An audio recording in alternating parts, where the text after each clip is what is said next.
لماذا قمنا بالثورة؟ أنا لا أعلم لماذا قمنا بالثورة. أنا كنت في الحمام ساعتها. يا بيه ده كل واحد عزل عشان تحتي واحدة رقاصة، البلد كلها حدات في الشارع.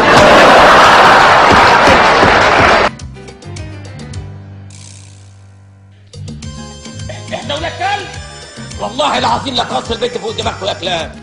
انتوا ما تفهموش تعيشوا بيوت الناس محترمين. الله، هو ده شحبر؟ ايوه هو ده. اما انتوا ولاد شحبر صحيح. ده احنا بنضايق الشعراء وبنعدل عليهم. هم فاضيين لنا الناس دي.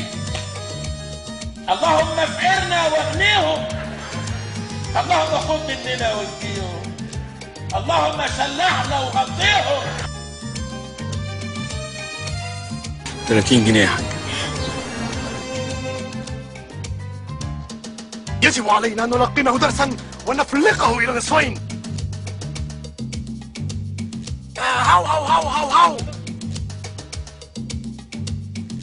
والله انت اللي مسخرة يا شيخ. حمار.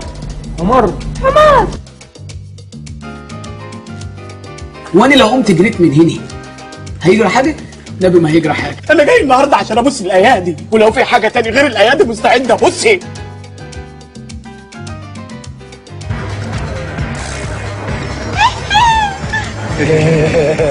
مش دي الخبرة؟ ايوه.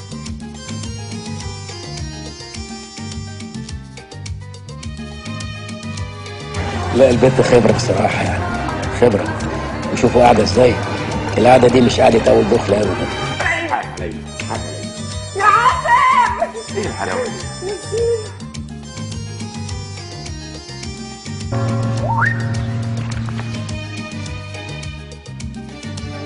اتجوزت شحبر.